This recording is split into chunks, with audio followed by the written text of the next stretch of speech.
Hi guys! For today's video, kagigising ko nga lang at agad naman akong pumunta ng kusina para mag-prepare ng almusal para sa aking estudyante dahil medyo sinipag ako kagabi kaya tinulugan ko na ang aking hugasin.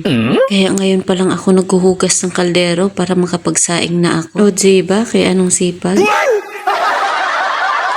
Pagkatapos ko nga manghugas, pumunta naman ako dito sa bigasan at naglagay na rin ako ng bigas dito sa kaldero. Dapat natakal nga pala ang aming sinasaing sa maghapunan namin iyon. Dinala ko na nga din dito sa lababo at hinugasan ko na rin ang bigas. Dalawang hugas nga lang ang gagawin ko dito, bites na, pwede nang isa lang. At kung napapansin nyo, wala pa ang salangan ko dito. Lilipat ko kasi ng lagayan tuwing gabi kasi baka mamaya ngat-ngatin ng aking mga maliliit na alaga. Sa puntong ito, ibinalik ko na nga dito ang katawan ng rice cooker. Inilusot ko lang ang wire sa butas kasi nandun kasi sa baba ang saksakan. Pagkatapos ko nga mailusot, isinaksak ko na din. Inilagay ko na nga din dito ang kaldero para makapagsaing na. Pagkatapos kong maisa lang ang aking sinaing, dito naman ako sa gulay, maghihimay lang ako ng malunggay. Kung napapansin nyo lang ha, hindi siya tulad mo at hindi rin tulad ko.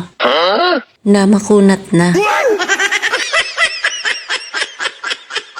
Hindi na siya masyadong mahirap himayin. Kahapon ko pa kasi ito nakuha sa puno. Huwag nyo lang din pala pansinin yung aking palanggana ha. Design na kasi niya yan.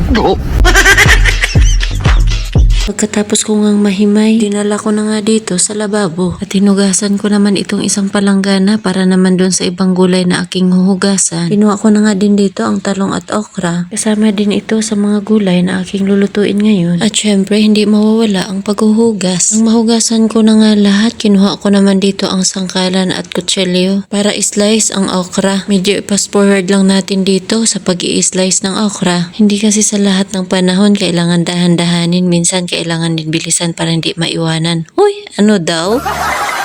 Kinuha ko na nga din dito ang talong at napag-isip-isip ko na ang isa itira ko na lang para bukas. Kasi kakain pa pala kami bukas. Ay medyo marami-rami na rin ang gulay na aking lulutuin kaya itira ko na lang yung isa. Kung mapapansin nyo, tinanggalan ko nga lang muna ito ng dulo para hindi kaagad mag-iba ang kulay. Lumabas nga muna ako dito saglit, kumuha lang ako ng tanglad. Para kasi sa akin, bango na bango ako dito pag inilagay ko ito sa gulay. At ito na ang nakuha kong tanglad. Hindi na nga ako nag-alinlangan pa, hinugasan ko na din ito at pinulupot ko na rin. Kumuha na nga din ako ng kaldero dito para magpainit ng tubig. Hindi ko na kasi ito gigisahin. Pagkasalang ko nga, binuhay ko na nga din dito ang apoy para kumulo.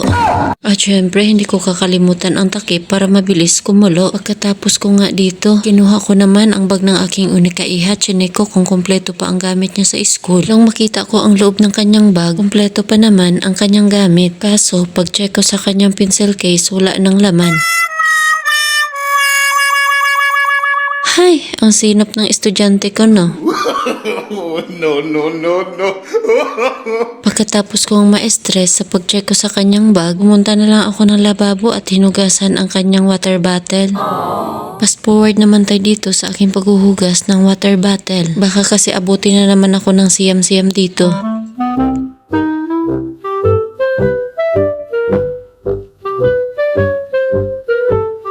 Sa puntong ito, medyo tanghali na rin kaya gigisingin ko na ang aking unikaiha. Nagising ko na nga kaso lang medyo inaantok pa din siya. Pagkatapos kong mapaliguan, umakyat naman ako dito sa taas para plansyahin ang kanyang uniform. Dahil Friday ngayon, PE ang kanilang susuotin. At kung mapapansin nyo, naglagay ako ng panyo sa ilalim ng damit para hindi magdikit ang print. At dito nga, inuumpisahan ko na ang paghagod. Medyo mabilis ang plansya lang ito kasi malilit na ang aking unikaiha. Katunayan, hindi pa kasi siya nakakain kaya pa hindi na ako mapakali dito sa aking pagpaplansya. Sa wakas, matatapos ako magplansya sa t-shirt. At isinunod ko naman dito ang pants. Ayaw ko kasing nakikitang gusot-gusot ang uniform. Kaya kahit hindi na baling late, basta planchado.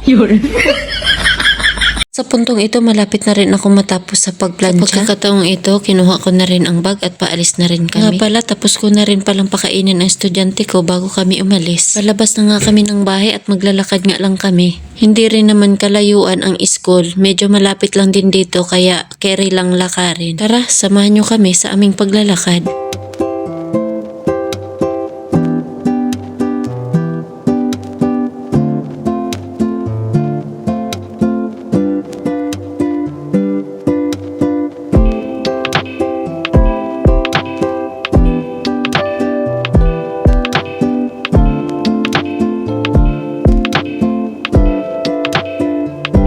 Sa puntong ito nakapasok na nga siya sa gate ng school. Susundan ko na lamang siya hanggang sa makapasok siya sa kanyang room. Sa pwestong ito, dito ko siya sinusundan ng tanaw hanggang sa makarating siya sa kanyang room. Sa pagkakataong ito, natatanaw ko na nga siya. Ito na nga, nagtatapos ang aking video. That's all.